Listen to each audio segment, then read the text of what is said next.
크게 의미 없습니다. 그래서 오늘 얘기해 드리려고 하는 부분들은 바로 요겁니다, 여러분들. 짧게 할게요. 예, 또 너무 길게 하면 또 지치실 수 있으시니까 짧게 얘기하고 넘어가도록 하겠습니다.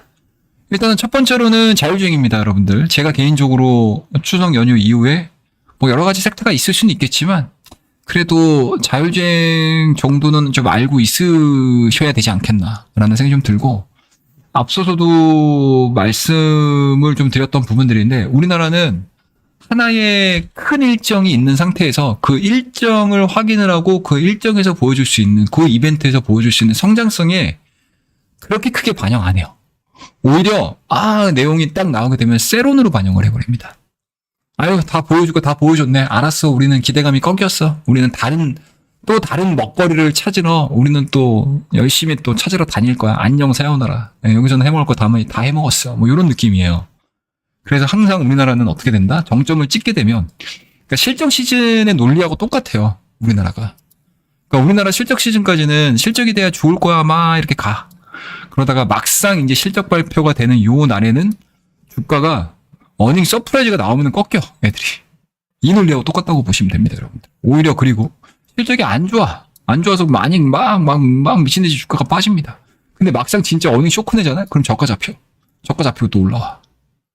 되게 신기한 주식시장이에요. 예.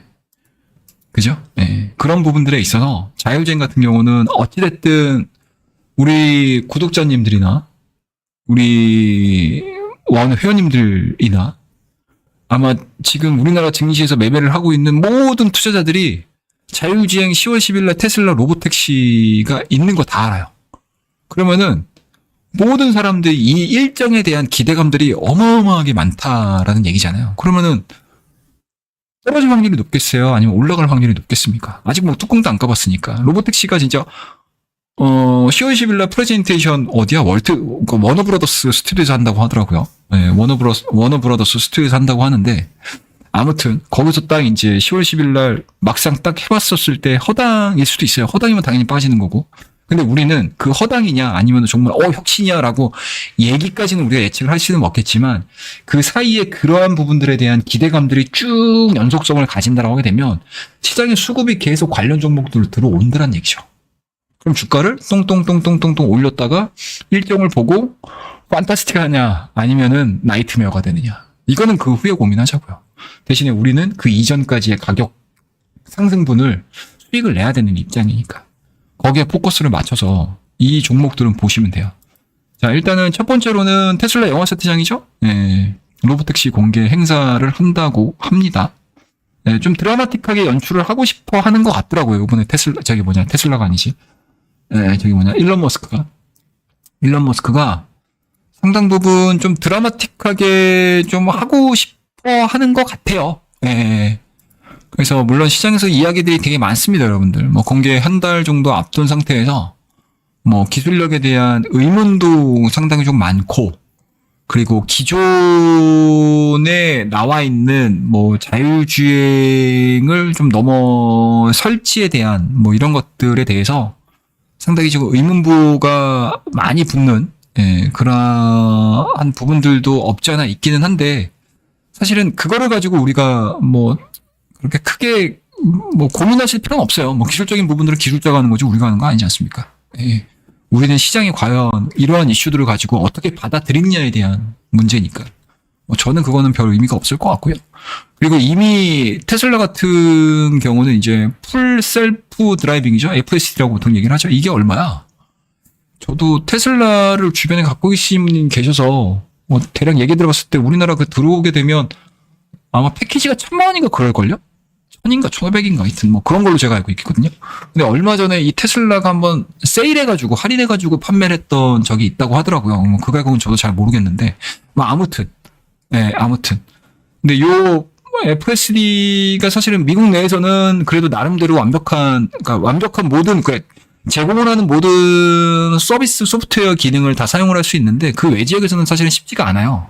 근데 이번에 나왔던 내용들을 좀 보시게 되면 중국하고 유럽에 이제 본격적으로 내년서부터 판매가 들어간다라는 것들에 대해서 공표를 한 상황이지 않습니까? 그러면은 이제 어찌됐든 어느 정도 이 FSD를 기반으로 한 자율주행 그 다음 단계죠. 어떻게 쉽게 보면 다음 단계. 그 다음 단계의 기술을 가지고 이 로보택시를 선보이겠다라는 것들인 것 같은데, 일단은 뭐 저는 나쁘지는 않아요. 그리고 테슬라가 지금은 우리 많은 분들께서 전기차라고 생각하지는 않으시잖아요. 사실 어떻게 보면. 그죠? 전기차라고 생각을 하시기보다는, 그러니까 전기차라고 생각하시면 안 돼요. 테슬라는 이제. 시장에서 왜 지금과 같이 테슬라의 주가가 이렇게 빠릿빠릿하게 올라가는 이유들을 좀, 테슬라를 보자.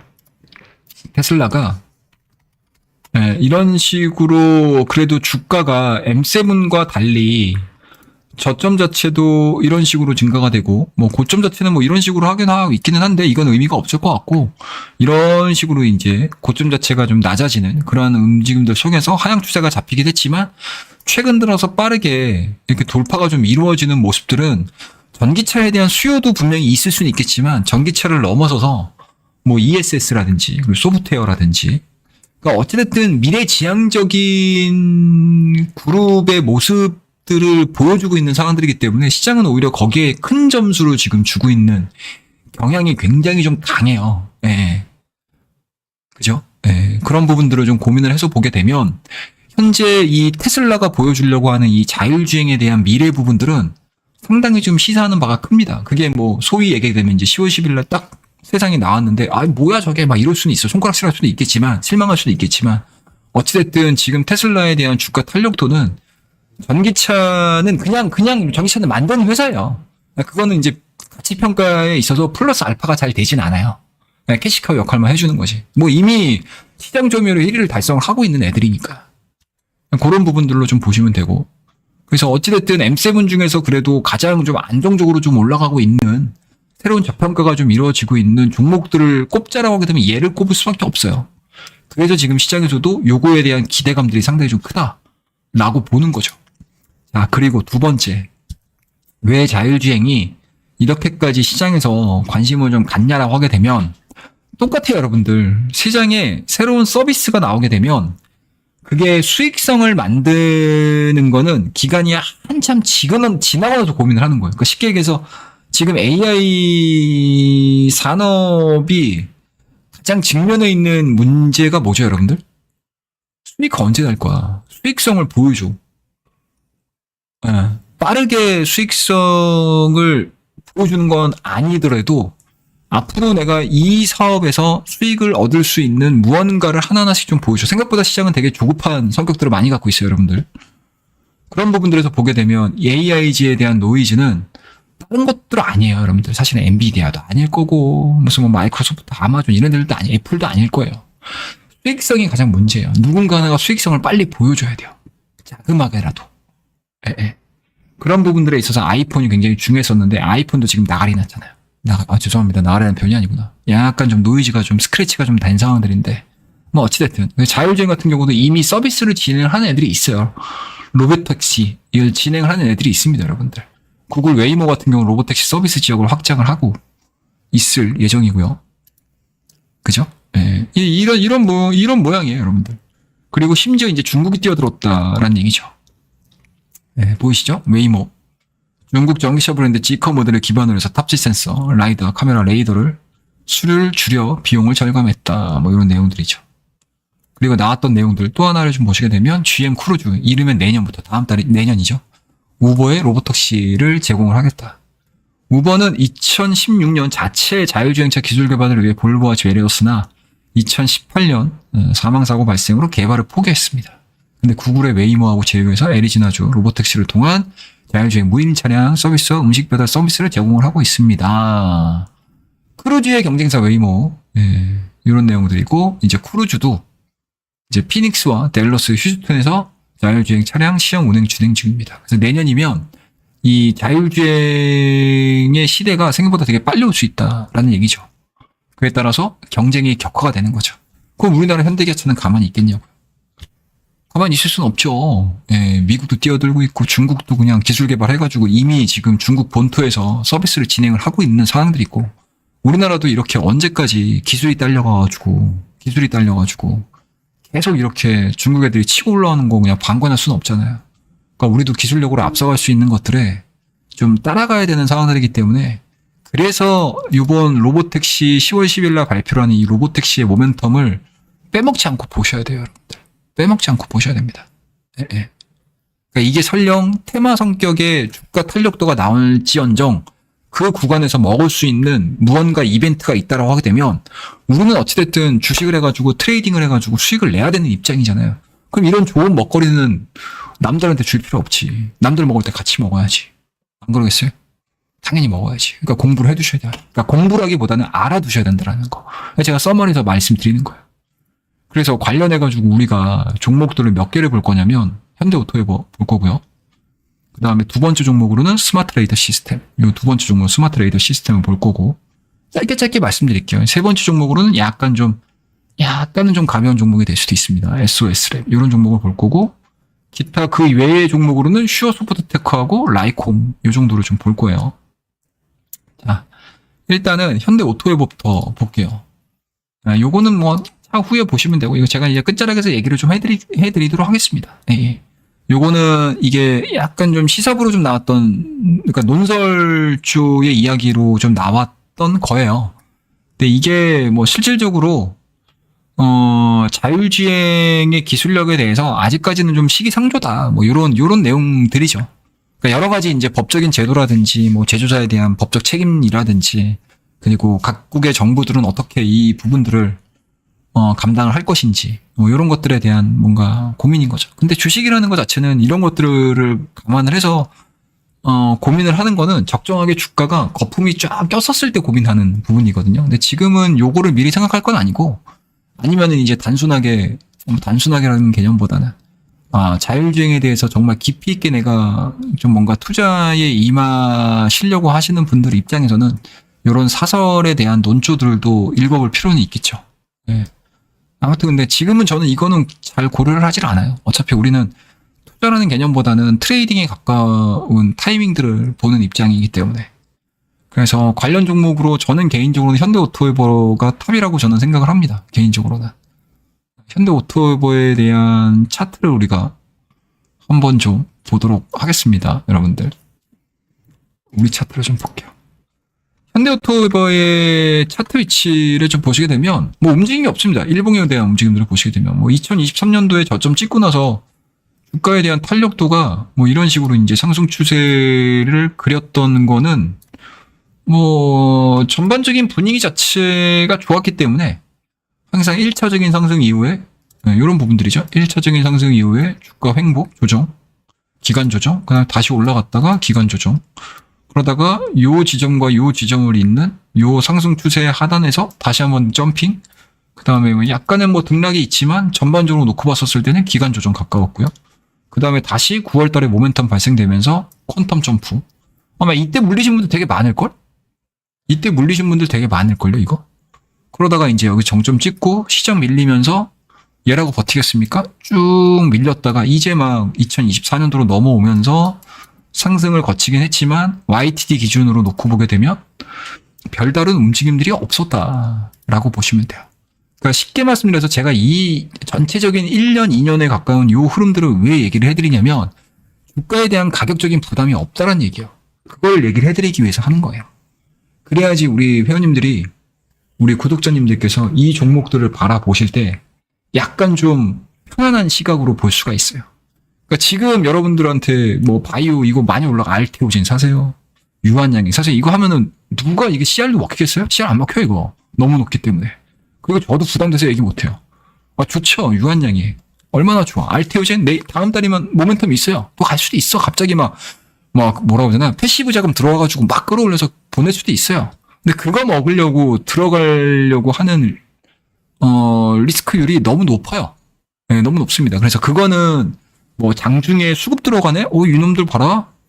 막 프로그램 매수가 그냥 몇백억씩 막 들어가. 한옥가에 그냥 몇백억 주고 오가고 몇십억씩 막 몇천만 원씩 막 몇억씩 막 들어가. 그러면은 그게 이제 시장의 이 프로그램 매수로 인해서 상당히 급격하게 올라가는 경우들을 되게 많이 보여주거든요. 우리나라 종목군들 보시게 되면 하기사 최근 들어서 페낫게 이런 얘기들 되게 많이 들어보셨죠? 그러니까 그런 개념의 상승 구간들이 고점 구간에서 되게 많이 나와요. 모멘텀을 기반으로 해가지고. 근데 그런 것들은 사실은 트레이딩이고, 그리고 좀 용기 있게 매매를 해야 되는 상황들이기 때문에 뭐 이런 시간에 그거 뭐 가능성이 있습니다. 얘기해드리는 건 아니고 지금은 어찌됐든 모멘텀과 산업을 기반으로 해서 얘기를 해드려야 되는 상황이니까. 그런 부분들에서 보시게 되면 차트의 움직임들은 그냥 거기서 거기에요. 상단으로 보게 되면 한 17만 5천 원 정도 되겠죠? 예. 그리고 하단으로 보게 되면 사실은 이게 급격하게 빠졌던 이러한 자리들은 사실은 의미는 없기는 해요. 그러니까 8월달 초반에 이 정도 가격대에서 뽕 떨어져가지고 14만 원 초반대까지 밀렸던 이 구간들은 의미가 없기는 해요. 왜냐? 가격의 갑작스러운 이탈로 인해서 주가가 연동돼가지고 빠지는 거는 사실은 그거를 우리가 흔히 휩소라고 얘기를 하거든요. 그러니까 그런 휩소 구간에서는 주가가 원래 자리하고 있는 자리대까지 쉽게 올라와요. 그러니까 지수 반등하듯이. 그래서 사실은 15만 원하고 14만 원대에서 움직였던 요 가격들은 우리가 보는 입장에서는 별로 의미가 없는 가격대이긴 해요. 그러면은 우리가 기술적으로 놓고 봤었을 때 가장 의미 있게 가격대를 권역을 정한다라고 하게 되면 15만 원하고 한 17만 원 초반대 중반대 요 정도가 이 현대오토웨버가 1년 동안 움직였던 가장 큰 틀이라고 보시면 돼요. 그런 부분들에 있어서 현재 지금 보여주고 있는 16만 원대 오늘 종가 얼마에 끝났어요? 16만 원 끝났죠. 오늘 고가가 얼마까지 올라갔지? 16만 4천 원대까지 올라갔잖아요. 얼마 안 올라갔죠? 근데 이게 대형주의 특성상 얼마 움직이지 않는데 되게 크게 움직인 것처럼 보여. 그쵸? 되게 크게 움직이는 것처럼 보입니다. 그러니까 이런 이제 좀 시각적인 오류가 좀 있어요. 대형주들이. 올라간 폭은 얼마 안 되는데. 그래서 제가 이것도 지난번에 제가 여기서부터 계속 말씀드렸던 종목이에요. 이 구간에서부터. 관심 있게 보시라고. 그럼 만약에 이거를 이 구간대에서부터 보셨다라고 하게 되면 시장 하락을 버틴 애가 얘예요. 버틴 이유가 있겠죠. 주가가 많이 그러니까 많이 올라간 애들도 아니긴 해. 거기에다가 심지어 모멘텀이 있네요. 그러니까 시장 대비 시장이 퉁퉁퉁퉁 빠지더라도 주가에 대한 지지선이 역할이 되는 거죠. 그러니까 수급이 들어오는 거예요. 저가 매수가 계속 들어오는 거예요. 그러니까 이런 부분들을 이제 기술적으로 보시면 되고 단순하게. 예, 요거는 단순하게 기술적 분석만 보시면 됩니다.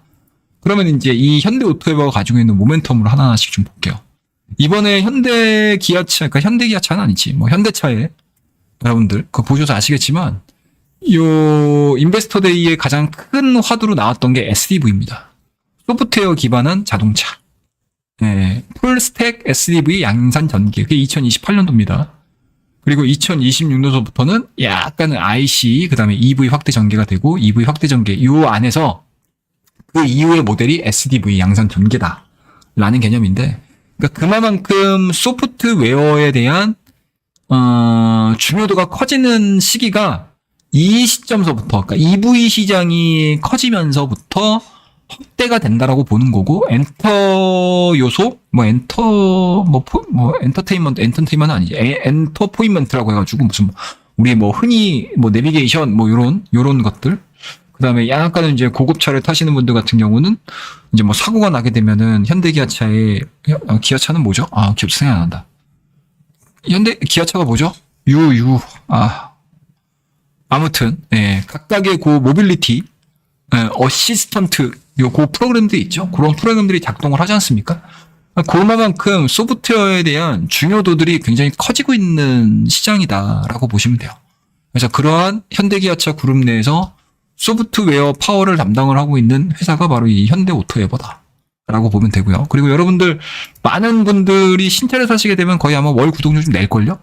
예, 지금이 아직 저렴하긴 한데 아마 조금 더 기능이 다양화되고 여러 가지 기능들을 좀 쓸 수 있는 상황들이 되게 되면 월 구독료가 약간씩 좀 올라가겠죠? 그 구독료를 받고 있는 회사가 바로 이 현대오토웨버입니다, 여러분들. 아셨죠? 예, 그렇게 좀 보시면 되고요. 이 현대오토웨버의 뭐 투자 포인트는 굉장히 좀 심플해요, 여러분들. 뭐 별거 없습니다. 최근 실적, 차량 소프트웨어 부문의 수익성 일부 악화가 되면서 1분기하고 2분기 실적이 안 좋았어요. 그러니까 주가가 안 올라가죠. 예. 주가를 올릴 만한 포인트가 없어요, 얘네들이. 하지만 하반기 들어서 기아 EV 시리즈 출시와 공장 증설 효과가 오히려 이제 본격적으로 좀 진행이 되겠죠. 물론 이제 최근 들어서 수출 데이터라든지 판매 데이터 자체가 약간은 좀 감소하면서 요게 맞지는 않을 수는 있어요. 근데 우리가 뭐 연말까지 보겠습니다. 이 개념이 아니기 때문에 이거는 그렇게 크게 의미가 없습니다. 대신에 이 ITO 부분에서 현대차량 연구소 슈퍼컴퓨터 도입 라이선스 공급, 그리고 그룹사 IT 운영 및 고성능 소프트웨어 공급이 지속될 전망이다. 이게 되게 중요합니다. 소프트웨어에 대한 공급 물량 자체가 능가가 되고 소프트웨어에 대한 성장 기대감, 그리고 이 모빌리티 산업 내에서 소프트웨어가 차지하고 있는 비중 자체가 이번 자율주행을 기반으로 해가지고 점점 점유율이 넓어진다고 하게 되면 현대오토웨버는 단순하게 그 부분들에 대한 모멘텀들을 받을 거예요, 주가가. 그럼 탄력도가 좀 높아지겠죠? 거기다가 이제 2024년도 조지아 공장, 광명 공장, SI 부문 인시가 ITO 단가 인상이 기대가 된다. 그리고 요번에 또 좋은 내용이 나왔죠? 여러분들, 앞서 이제 언급드렸던 GM. 요거 많이들 가입들 해주세요, 여러분들.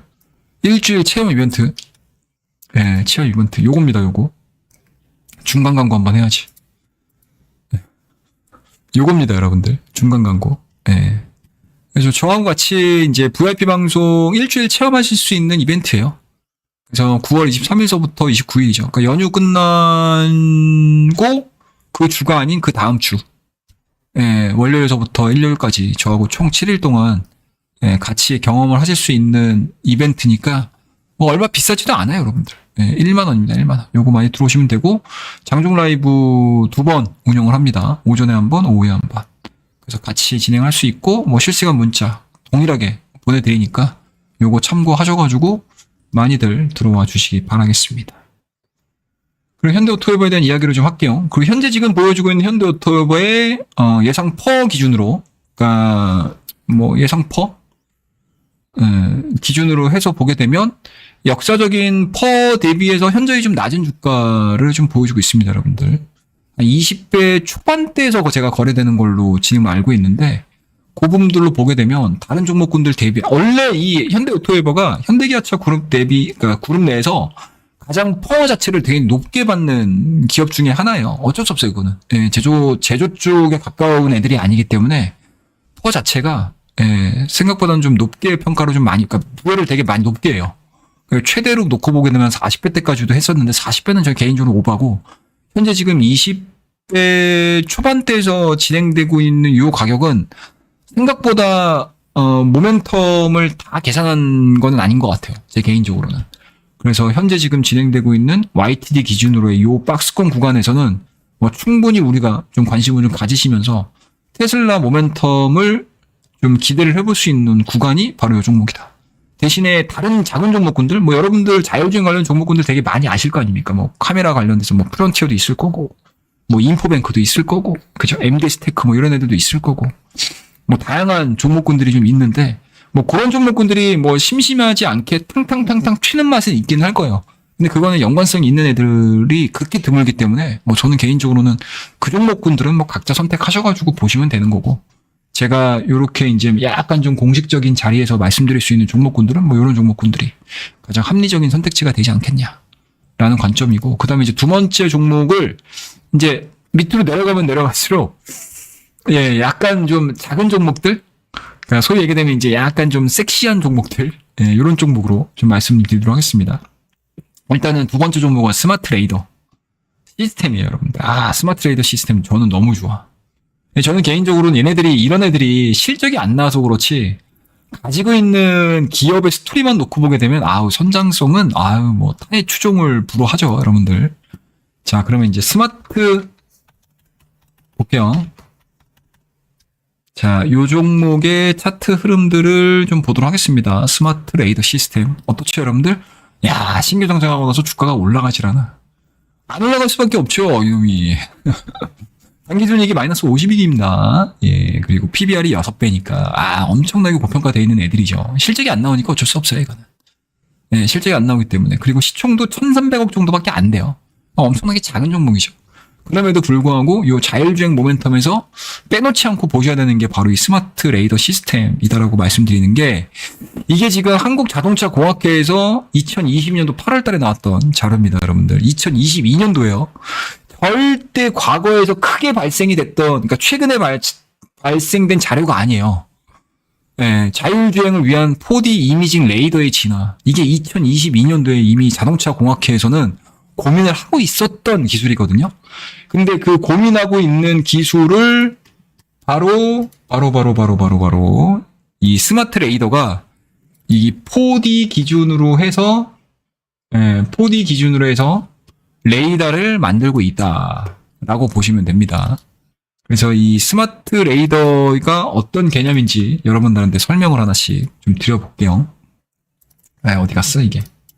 갑자기 왜 보이질 않냐? 잠깐만요. 어떤 기술이냐라고 보여드릴 텐데, 일단은 레이더하고 라이다하고 개념이 좀 달라요, 여러분들. 레이더와 라이다의 기본 개념이 좀 다릅니다, 여러분들. 최근에 자율주행의 트렌드가 예전에는 두 가지였거든요. 테슬라가 추구를 했던 부분들이 광학, 그리고 테슬라를 제외한 나머지 기업들이 구현을 했던 것들이 광학과 라이다였어요. 그러니까 여러 가지 뭐 레이저, 센서, 이런 느낌으로 보는 거죠. 이런 느낌으로 보는 거죠. 그런 느낌으로 보는 건데, 최근의 트렌드를 보게 되면 라이다, 레이더 쪽으로 많이 이게 가고 있습니다. 분위기가. 그러니까 기술의 경향 자체가 이런 쪽으로 약간 좀 쏠려요. 그게 왜 그러냐면, 제가 밑에 표를 좀 보여드리도록 하겠습니다. 이게 스마트 레이더 시스템이 만들고 있는 레이더에 대한 기술력 비교 포인데, 이거는 기술적인 부분들이기 때문에 좀 뛰어나다. 가격 대비 상당히 조금 좋은 성능을 발휘를 하고 있다라는 것들, 처지지 않는다. 라는 것들에 대한 도표이기 때문에, 이렇게 스마트 레이더가 이렇게 기술력을 비교해 봤었을 때, 처지는 애들은 아니구나. 정도로 보시면 돼요. 근데 이제 말씀드리려고 하는 부분들이 바로 이런 것들이죠, 여러분들. 바로 이런 것들이야. 이런 것들입니다. 센서블 인식 비교를 보시게 되면, 기존의 레이더, 라이더, 카메라, 색상 인식, 4D 이미징 레이더는 아직 미지연해요, 여러분들. 근데 거리 측정이 굉장히 우수합니다. 그러니까 기존에 눈으로 보는, 그러니까 흔히 얘기하는 우리가 이제 광각으로 보는 카메라 같은 경우는 되게 취약하죠. 거리 측정이. 그러니까 실질적으로 렌즈 안에 들어와야 되는 거잖아요. 취약해요. 근데 라이더나 기존 레이더나 4D 이미징 레이더 같은 경우는 굉장히 우수하다라는 거. 속도 측정도 되게 우수하다라는 거. 높이 측정? 되게 우수하죠. 높이라는 게 4D잖아요, 4D. 위아래 상하 좌우 다 된다는 얘기. 수평 해상도 마찬가지로 좋죠. 악천후돼요. 그러니까 쉽게 얘기해서 광학 같은 경우는 굉장히 취약하죠. 카메라 같은 경우는 눈, 비 되게 취약하잖아요.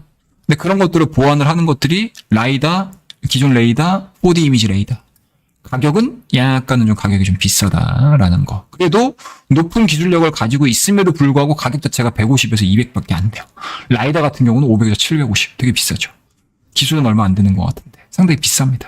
그래서 생각보다 굉장히 좀 뭔가 이제 기업들이 선택을 하기에 가장 최적의 성능과 가격대를 보여주고 있는 게 바로 이 4D 이미징 레이더라고 보시면 되는데, 요게 지금 보시면 이 그림 한 장으로 다 돼요, 여러분들. 쫙쫙쫙 보시게 되면 시야, 이런 색상, 구별들, 그 다음에 거리감들, 색감, 이런 것들 다 구별하는 게 이 4D 이미징 레이더라고 보시면 됩니다.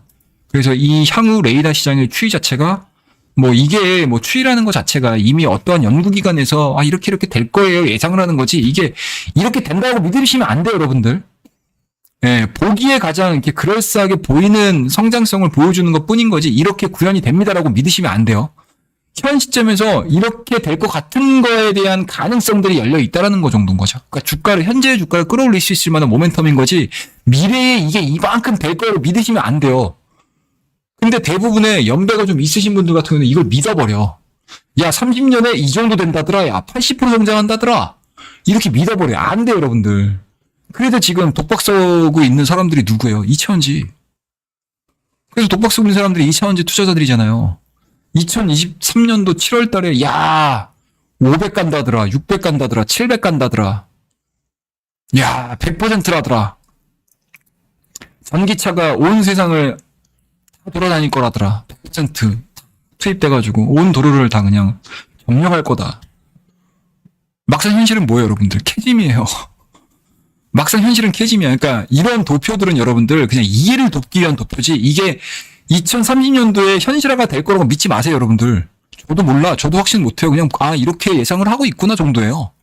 그러니까 산업이 개화가 되고 하게 되면 이런 것들을 하나하나씩 연도별로 체크를 하는 거지, 우리가 2024년도, 2030년도 어떻게 예상을 하냐고. 이런 거 보지 마세요, 여러분들. 그냥 이런 거는 연구기관에서 이렇게 될 것 같습니다. 요 정도 속도면 2030년에는 요 정도 커 있을 것 같습니다라는 그냥 수식으로 계산해내는 거예요. 아셨죠? 믿지 마세요, 여러분들. 이거 그냥 눈으로 보는 거예요. 그리고 이 정도의 기대감들이 있구나. 그러니까 2030년도 이렇게 될 거야라고 막 믿었던 사람들이 어마어마하게 많이 달려들 거 아닙니까? 그죠? 그러니까 그거에 대한 기대감들을 우리가 2024년도에 우리가 보는 거예요. 그리고 그거를 주가에 반영을 시켜서 우리는 수익을 먹고 나오는 거고. 오케이? 이해되셨죠? 그러니까 이런 거에 피해보지 마세요. 예. 그러니까 뭐, 파랗고 빨갛고 막 표 보인다고 해가지고 되게, 와, 우와, 막 이러지 마세요, 여러분들. 별거 아니야, 이거. 이런 거 진짜 별거 아닌 거예요. 이런 거에 독박 쓰고 계신 분들이 이차원지 투자자분들, 바인딩 계약, 뭔 바인딩 계약은 무슨 바인딩 계약이야. 전기차가 팔려야 그 바인딩도 발효가 되는 거지. 예. 전기차가 팔리지도 않는데 바인딩 계약하면 뭐 하겠습니까? 그리고 또 하나, 제가 또 얘기하는데, 여러분들, 이거 보급차, 제가 여러분들 작년도, 재작년도 떠들었어요. 전기차 나오자마자, 이거 이런 식으로 고가로 가버리게 되면, 전기차 팔려도 의미가 없다. 아, 이거 어느 순간 딱 되게 되면 정점 들어온다. 보급차로 가야 되는데, 보급차에 딱 진입을 하는 순간, 그냥 평범한 회사가 될 가능성이 높아요. 평범한 산업이 될 가능성이 높습니다. 네. 그 안에서 이제 점유율 싸움을 어떻게 해주는지에 따라서 이차전지가 막 될지 안 될지 그거를 평가를 하는 거지. 단순하게 뭐 이차전지 전기차가 많이 팔린다고 해서 물론 많이 팔리면 가겠죠. 근데 영업이익이라든지 이런 부분들이 아마 그냥 평범한 제조사들 정도 나올 거예요. 네. 그러니까 이차전지에 대한 그렇게 큰 기대를 하지 마십시오, 여러분들. 네, 큰 기대하지 마세요. 예. 그냥 똑같이 그냥 산업으로 접근을 하시는 게 가장 편합니다, 여러분들. 아셨죠? 예. 아무튼 이 스마트 레이더가 이 4D 이미징 레이더 센서를 만드는 회사예요.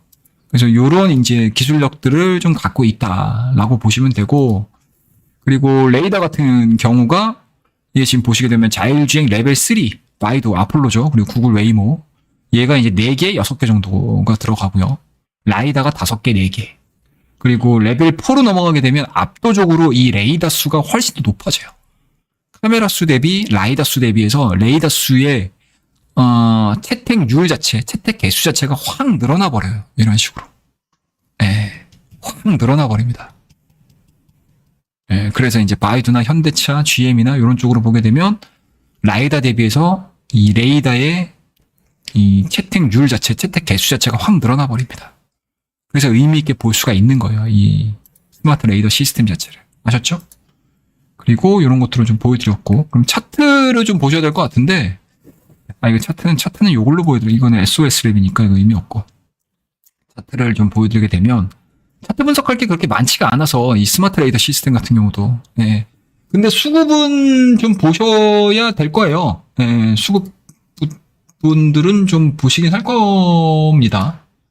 예, 보시게 되면 수급이 이제 당일날 외인하고 기관 애들이 어떻게 들어오는지에 따라서 약간 탄력도 부분들에 있어서 내용들이 좀 달라질 수 있는 상황들이기 때문에 이런 부분들은 좀 보셨으면 좋겠긴 한데 뭐 일단은 저는 개인적으로는 바닥은 좀 그려준 것 같아요. 그리고 뭐 보시면 아시겠지만 8월달하고 이제 9월달로 넘어오면서 시장이 많이 흔들렸잖아요. 사실은 이게 좀 볼까? 이걸로 좀 비교해서 보시게 되면은 좀 재밌기는 할 거예요. 자, 요거를 스마트 레이더, 요걸 하나 열어둘게요, 제가. 요걸 하나 딱 열어두고, 요걸 하나 열어두고, 여기에다가 플러스를, 하게 되면,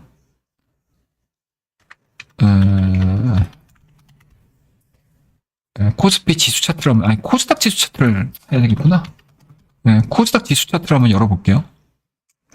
그러면은 주가가 이렇게 돼요. 보이시죠? 그러니까 코스닥 같은 경우는 9월달 들어서 때려맞았던 기간 자체가 상당히 좀 많았잖아요. 근데 이 스마트 레이더 시스템 같은 경우는 때려맞는 율 자체가 하락폭이 그렇게 크지가 않아요. 하락폭이 그렇게 크지가 않은 상태입니다. 그러니까 쉽게 말씀드려서 이게 올라갈 수 있는 뭔가 명분이 있고 대기를 하고 있는 상황들이기 때문에 주가에 대한 요 하락 변동폭이 상대적으로 지수 대비해서 좀 낮아요. 네, 낮습니다. 그런 강점들이 좀 있어요, 얘가. 그리고 그러니까 최근 들어서 주가에 대한 움직임들을 좀 보시게 되면 거래량들을 좀 수반하는 경향들이 좀 있어요. 네, 최근에. 보이시죠? 뭐 9월 10일 날 같은 경우는 100만 주 정도가 좀 터졌고요. 이때죠? 9월 6일 날 몇만 주 터졌냐, 얘네가. 거래량이 한 200만 주 터졌고, 이날이 한 300만 주 정도 터졌죠. 이런 식으로 이제 퉁퉁퉁 터지거든요. 그러니까 이게 바닥권에서 던질 사람들을 다 물량들을 얘네들이 여기서 다 흡수를 해버렸어. 흡수를 해버렸습니다. 그러니까 쉽게 얘기해서 이 스마트 레이더에 진짜 숨어있는 진기 명기를 인지를 못했던 사람들이 시장의 변동성이 나올 때 다 던져버린 거예요. 던져버렸어요. 심지어 여기서 물량들을 받았던 사람들 대비해서 이날 장대양문 뽑으면서 거래량이 더 많이 생겨버렸어.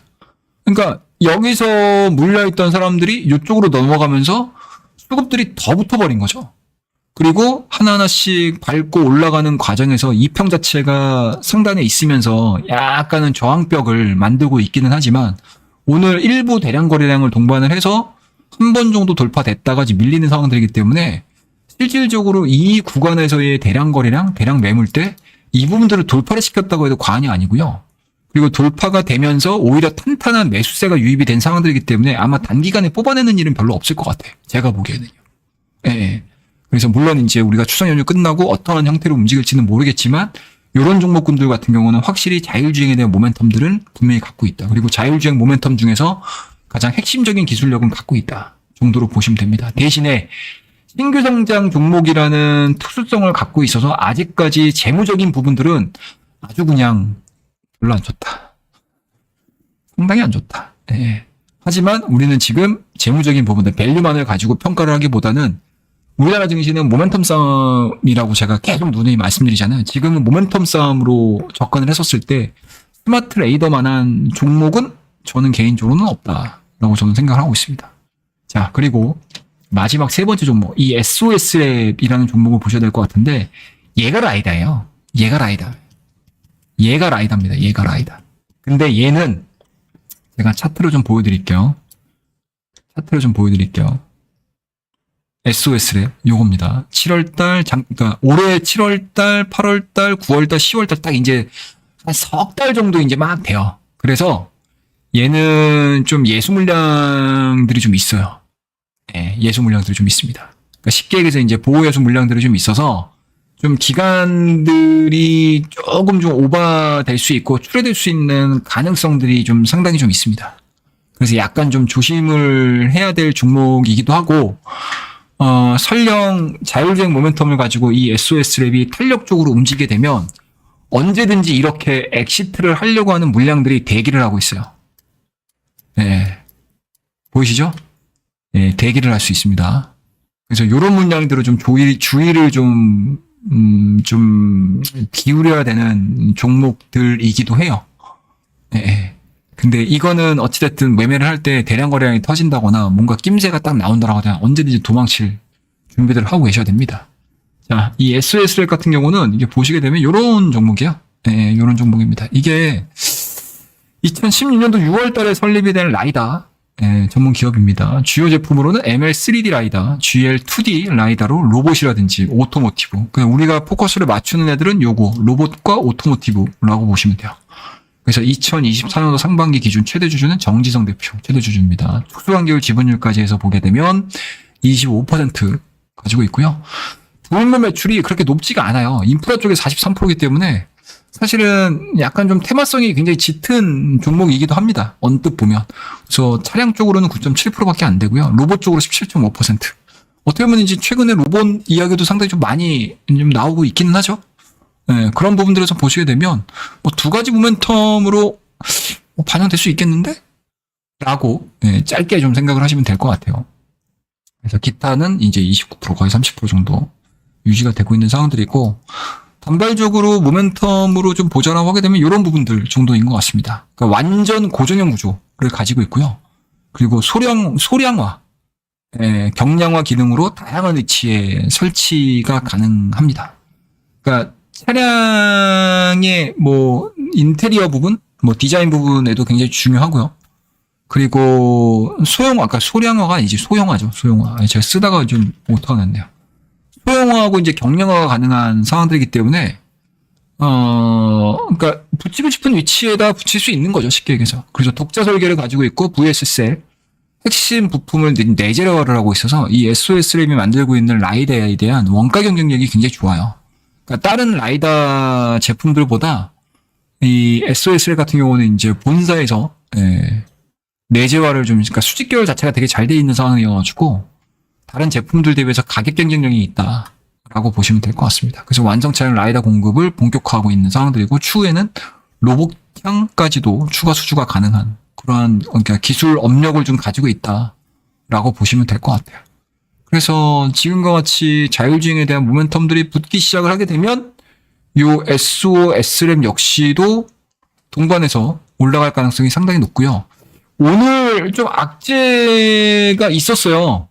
오늘 악재가 좀 있었습니다, 여러분들. 장중에 어떠한 악재가 있었냐면, 저도 이거 지금 관심 있게 계속 보고 있는 종목이라 주가를 좀 보는데, 이 시점에서 어디하고 얘네들이 법적 분쟁이 일어났지? 얘가 오늘 나왔던 이슈가 한 두 가지 정도야. 첫 번째는 김해공항 라이다 주차 안내 시스템 공급 계약 체결했다라는 부분들하고, 그게 이제 10시 54분에 나오면서 약간 좀 시장에서, 얘네들이 뭐 열심히 사업은 하고 있구나라고 평가를 받다가 갑자기 10분 정도 지나서, 10분이 아니구나. 1시간 정도 지나서 어떤 한솔테크닉스하고 한 33억 정도의 소장 부분을 좀 받았습니다. 예, 그래서 일정 금액 이상의 청구가 끝났어요. 가집행할 수 있다. 요겁니다. 금액이, 청구 금액이 33억 정도 되더라고요. 요게 이제 내용들이 좀 나왔습니다. 확정일치하는 이제 당사의 법률 대행이 이메일로 소장을 확인하여 당사에 전달할 입장입니다. 뭐 이런 내용들이 나오면 좀 도대체 뭔 일인데 갑자기 이러면서 지금 주가가 갑자기 한 마이너스 7%대까지 빠졌다가 종가상으로는 다시 원자리까지 올라왔어요. 네, 원자리까지 올라왔습니다. 그러니까 이런 것들이 사실은 모멘텀의 힘이거든요. 그러니까 악재가 나왔다라고 되면 이렇게까지 뭐 그렇게 크게 쭉 주가가 좀 반영을 하면서 살아나질 못하는데 이게 오후장 되면서 슬금슬금 이제 돌기 시작하더라고요. 예, 그럼 이제 종가상으로는 그래도 꾸역꾸역 플러스에서 마감을 시켰습니다. 예. 그래서 이런 기업들은 뭐 우리나라 기업들이 다 내부적으로 내포하고 있는 리스크이긴 한데 소송건들, 막 배임하는 것들, 막 이런 것들 있지 않습니까? 갑자기 유중 때리고 이런 거는 뭐 그렇다 쳐. 근데 갑자기 막 배임 사건 터지고 막 소송건 터지고 막 이러네요. 이런 것들이 좀 짜증나기는 하는데 근데 뭐 중소형 종목군들이 태생적으로 갖고 있는 문제예요. 그러니까 우리나라 코스닥이 그러니까 지수가 안 올라가는 이유가 분명히 있어요, 여러분들. 안 올라가는 이유가 있습니다. 네, 그리고 PER 자체가 전 세계적으로 가장 높잖아요. 그러니까 코스닥 지수 안 올라간다라고 해가지고 여러분들 실상 욕할 건 아니에요. 네, 이거는 시장의 구조적인 문제이기 때문에. 그러니까 이게 약간 좀 우리나라 코스피, 코스닥, 국내 금융시장이 후진 성향이 좀 강해요. 근데 여기다 대놓고 금투세를 때린다고? 여기다 대놓고 금투세를 때린다고요? 아이, 좋아. 진짜 100번 양보해서, 주식 가지고 사기치는 놈들, 그리고 재벌들 쪼개기 상장하는 거, 그리고 무분별한 IPO? 이 세 개만 없어도 우리나라 이 정도까지 저평가 안 받을걸? 네. 그리고 이 세 개에 대한, 이 세 가지에 대한 처벌만 정말 미국처럼 어마어마하게 때리는 거예요. 그래, 너희들 해. 그냥 미국은 그렇거든요. 미국은 어떻게 얘네들이 하냐면, 그냥 우리처럼 사실은 사전의 교육을 잘 안 해요. 사전 교육을 하는 게 좀 웃기긴 하다. 법은 이렇게 있으니 우리는 되게 이 법을 만들어 놓고 지키세요 이런 개념인 거잖아요. 근데 미국은 법만 똥가리 만들어 놓고 이제 앞으로 시행합니다 해요. 그러다가 우리나라는 교육은 엄청 해. 그리고 막상 시행을 딱 하게 됐어. 근데 이 법을 지키질 않아. 범죄자가 됐어. 범죄자들을 잡았어요. 근데 웃긴 게 뭐냐면 그 법대로 집행을 안 해요. 되게 그 법에 나와 있는 형량 대비해서 현저히 적잖아요. 뭔 이유가 됐는지 뭐 계속 깎아. 법을 무슨 동네 정육점도 아니고 계속 깎아. 네. 근데 미국은 얄짤이 없잖아요. 하게 냅둬 그냥. 네, 해. 그냥 너희들 얼마나 너희들 해먹든지 이거 해먹든지 저거 해먹든지 상관없어. 해. 그건 교육도 안 해요, 얘네들은. 잘 알리지도 않아. 법이 이렇게 됐다는 거 정도만 알려줘. 대신에 천문학적으로 범법을 해가지고 돈을 벌든 말든 상관없어. 대신에 걸리면 얘네들은 그냥 인생 쫑. 그죠? 여러분들 금융사건들 보면은 폴리바겐이 없으면은 100년씩 때려버리잖아요. 앨런 사태 이런 거 보면 100년이잖아요. 못 나와. 자기 죽을 때까지 못 나. 이런 개념으로 사실 우리나라 주식시장 주식범죄, 증권범죄, 주식범죄 금융범죄 이런 것들이 딱 처벌이 된다라고 하게 되면 금투세 내야죠. 당연히 내야지. 오케이 콜 받아줄게. 너희들이 그 정도로 관리 감독해? 그럼 우린 그 정도도 세금 낼게. 근데 웃기는 소리들 하지 마세요. 진짜 그죠? 예, 범죄자들은 아니 호의호식하는데 그냥 일반 개미들만 죽어나가잖아. 돈도 못 벌지 시장에서. 거기다가 세금까지 내라고 그래. 그러니까 지금 들고 일어나는 거예요. 금투세. 그게 뭐 누구 뭐 나는 뭐 보수를 지지하는 사람이야. 뭐 나는 진보를 지지하는 사람이 이걸 다 떠나서 지금 주식하는 사람들 다 지금 공통된 상황이잖아요. 지금. 심지어 민주당을 지지를 하는 사람들조차도 지금 민주당을 지금 등지고 있어요. 주식하는 사람들 입장에서는. 네, 금투세 이거 여러분들 막아주셔야 돼요. 진짜. 네, 막아주셔야 됩니다. 그러니까 선진화가 어느 정도 된 상태에서 해야죠. 네. 그리고 또 하나. 우리나라 기업들 언제 뭐 주주들한테 배당 안 하잖아요. 그죠? 배당 안 하잖아요. 미국처럼 그렇게 솔선수범해가지고 배당해? 안 하잖아요, 우리나라. 심지어 정부에서 밸류업 하면서 주주환원 정책 해라. 이제 막 강제화 하니까 막 하려고 하잖아. 심지어 강제화도 아니야. 눈치 보면서 그냥 몇몇 개 기업들이 하는 거잖아요. 근데 이거를 강제화해가지고 막 하고 있는 이 진짜 자괴감이 듭니다. 사실상. 예, 근데 요새 저도 개인적으로는 기력이 좀 많이 빠졌어요. 예, 이런 상황들을 보면서. 제가 무슨 뭐 얼마나 대단한 인물이라고 나라 걱정할 건 아니겠지만 예. 하여튼 뭐 그렇습니다, 여러분들. 여러분들 이게 좀 약간 좀 이렇게 합리적이지 못한 부분들이 엄청 많아요. 예. 그래서 어느 정도 뭔가 개인들이 충분히 이 제도적인 부분들로 보호를 받을 때 세금을 내는 거지.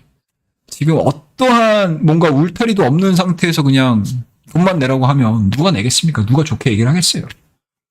갑자기 또 금투세로 빨아들어서 죄송합니다. 네. 갑자기 또 금투세로 빠져서 죄송합니다, 여러분들. 예, 죄송합니다. 예.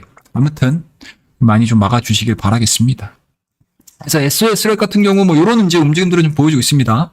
그 똑같아요. SOS랩도 예, 기업에 대한 실적 부분들 여전히 안 좋고요. 당연하죠. 예, 당연히 안 좋고 시가총액은 아까 스마트 레이더 시스템 대비해서는 좀 높기는 한데 뭐 도찐 개찐이고 다만 전체적인 움직임들을 좀 보시게 되면 생각보다 나쁘지 않은 그림들을 최근에 굉장히 많이 보여주고 있다라고 보시면 좋을 것 같아요. 특히 이제 오늘 같은 경우는 SOS랩이 10원 정도 들어왔네. 아마 이 얘네들이 올렸나 보다. 투신 애들이 분봉에서. 뭐 아무튼 그렇습니다. 그래서 이제 추석 연휴 끝나고 나서 자율주행에 대한 전반적인 분위기 자체가 좋아진다고 했었을 때 SOS랩, 스마트 레이더 시스템 이런 작은 종목군들은 기술력을 갖고 있는 애들이기 때문에 뭐 그냥 교과서적으로 뭐 광학 들어갈 거야, 프론티어 들어갈 거야, 뭐 라닉스 이런 것들 들어갈 거야, 뭐 이런 것도 좋긴 하겠지만 이렇게 좀 숨어 있는 기업들도 좀 잊지 말자, 까먹지 말자라는 개념이고 생각보다 얘네들이 기술력이 상당히 좀 의미 있는 애들이에요. 예, 의미 있는 애들입니다. 예, 쿠키주님, 예, 감사합니다. 예. 그리고 우리 지금 듣고 계시는 우리 회원님들도 이 9월 23일 날 시작하는 예, VIP 예, 체험 이벤트 이거 많이 들어와 주세요. 얼마 안 남았습니다. 예. 그래서 이렇게만 보면 되고 이제 좀 그 외에 작은 종목으로는 이제 슈어소프트테크 하고 이제 라이콤 정도가 있는데 이 라이콤 차트가 오히려 훨씬 더 좋아 보이실 거예요. 예, 라이콤이 훨씬 더 좋아 보이긴 할 텐데 라이콤이 얘네들이 이 자율주행에 포함이 돼 있는 비중 자체가 얘네도 라이다거든요. 얘네도 라이다인데 얘가 왜 이런 식으로 계속 자율주행 얘기를 할 때 언급이 되냐면 이게 하청이에요. 예, 그러니까 테슬라가 라이다를 채택을 하면서 이 미국의 라이다 기업이 있거든요. 이 업체 이름 제가 자꾸 생각이 안 나는데 그 라이다의 1차 벤더가 이 라이콤입니다. 네, 기술 발해가지고. 네, 그래서 가끔 가다가 이제 자율주행 얘기 나올 때 라이콤 얘기를 빼놓지 않고 하는 이유가 거기에 있어요, 제가. 네. 그래서 얘네도 마찬가지로 단기적으로 막 뛸 거예요. 만약에 자율주행이 전반적으로 움직일 때 보면 이런 애들도 관종에 좀 넣어놓으시고 네, 트레이딩 하시면 되게 재미있지 않을까라는 생각이 좀 들고요. 대신에 얘가 전체 매출의 라이다 비중이 진짜 정말 극소수예요. 이 라이콤이. 거의 대부분이 거의 광통신 쪽에 포커스가 되게 많이 맞춰져 있는 회사입니다. 그래서 자율주행 얘기를 할 때 자율주행입니다라고 얘기는 하긴 하겠지만 매출액 비중이 너무 작아서 예, 제가 잘 언급을 안 해요. 단순하게 그냥 트레이딩 할 때, 뭐 수급 들어오고 이럴 때 좀 워낙 변동성이 크니까 얘네들이 워낙 크게 나오거든요, 지금 사실. 한번 이게 탄력 받기 시작을 하게 되면. 그래서 그런 이제 흐름들이 좀 있어서 지금도 되게 에너지를 응축하는 구간이긴 해요. 근데 이건 좀 전형적으로 약간 좀 세력주에 좀 많이 노출돼 있는 애라서 뭐 이 시간에 얘기를 하기에는 좀 너무 좀 이렇게 그 결 자체가 맞지 않는 애라 좀 빼도록 하고, 대신에 요 슈어소프트테크 같은 경우는 뭐 여러 가지로 볼만한 부분들은 있어요. 그러니까 얘 같은 경우는 슈어소프트테크는 얘도 사실은 작년도 안에 정말 뜨겁게 신규 상장하고서 올라왔던 애들이거든요. 근데 뭐 대부분의 종목들이 그렇듯이 돈을 못 벌어요. 예. 그러니까 우리나라 신규 상장 종목들의 이 말로가 다 이래요, 여러분들. 시원하게 막 10,000원대까지 막 거래되고 14,900원대까지 거래되고 막 하다가 지금 얼마입니까? 4천원이면 3분의 1 투박 났어요. 근데 이런 판때기에서 여러분들 우리나라 증시에다 대놓고 장기 투자하시라고 한다고요? 저는 장기 투자를 안 합니다, 여러분들. 제가 요새 뭐 장기 투자를 좀 밀고 있는 종목은 한 2종목 정도밖에 안 돼요. 하나는 뭐 여러분들 다들 아실 거고 셀트리온. 두 번째 종목은 화장품 쪽에서 뭐 하나 정도가 있습니다. 그거는 제가 나중에 또 오픈을 하게 되면 오픈을 한번 해보도록 하겠습니다. 뭐 아무튼 뭐 지금 이 슈어소프트테크 같은 경우는 쉽게 얘기해서 그거예요. 소프트웨어를 검증하는 회사예요. 그러니까 뭐 로봇이 구동이 잘 돼? 그거 검증하는. 그리고 자율주행 소프트웨어가 잘 돌아가? 그거 검증하는 회사예요. 네, 그러니까 자율주행의 근본적인 문제점을 파악하는 데 있어서 가장 도움을 많이 줄 수 있는 회사가 바로 이 슈어소프트테크라고 보시면 됩니다. 네, 그래서 약간 좀 확장이 되게 되면 요런 놈들이 좀 움직이는 경향들이 있어요. 네, 중간중간마다. 네, 중간 되게 탄력 있어요, 여러분들. 되게 탄력 있습니다, 이놈들. 움직일 때. 네, 조정받을 때 시원하게 조정받기는 하는데 좀 탄력 있게 움직이는 경향들이 좀 있어요. 그러면 지금과 같이 우리가 지금 자율주행을 얘기를 할 때, 조금 뭐 이런 부분들을 얘기를 할 때 좀 빼놓지 않고 좀 뭐 양념으로 이렇게 한 번씩 얘기하는 종목이 바로 이 슈어소프트테크거든요. 요거까지도 좀 관심을 좀 가져보시게 되면 좋지 않을까라고 생각을 하고 있습니다. 그래서 오늘 방송을 1시간 반을 했네요. 너무 길게 했네. 죄송합니다. 이 늦은 시간에 뭐 이렇게 길게까지 했어. 네, 너무 길게 해가지고 이제 오늘 방송 이 정도에서 마무리 짓도록 하겠습니다.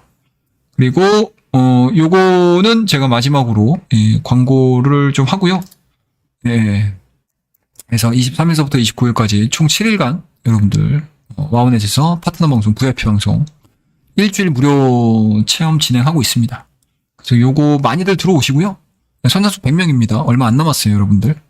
그래서 ARS 간편 결제 10,000원이에요, 10,000원. 이거 뭐 참가비 정도라고 생각하시면 될 것 같고, ARS는 3490에 4655번으로 전화 주시면은 가입 절차는 굉장히 좀 간단하십니다. 그래서 오전에 1교시 방송하고 이제 오후에 이제 2교시 방송을 진행하고요. 그다음에 동일하게 우리 정현율에게 보내드리는 문자 동일하게, 그러니까 VIP 회원분들하고 이제 동일하게 체험하신다라고 생각하시면 될 것 같습니다. 그래서 많이들 성원해 주시고 아무튼 뭐 그냥 넘어가기보단 우리 추석 인사 겸 해서 방송을 열었으니까요. 어떻게 좀 도움이 되셨는지 모르겠습니다, 여러분들. 그래도 어찌됐든 뭐 연휴니까요. 추석 연휴니까 주식 걱정 하지 마세요.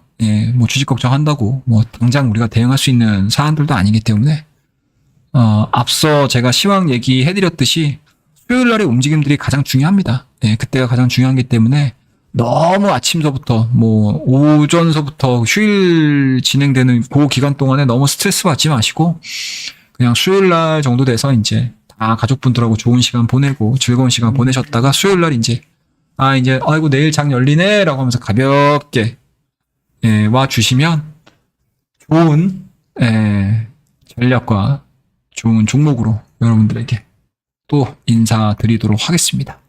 자, 그러면은 오늘 방송은 요 정도에서 마무리하고요.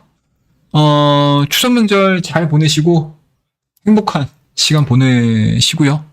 오늘은 여기서 그만하도록 하겠습니다. 수고들 많으셨습니다. 들어가 보도록 하겠습니다. 감사합니다.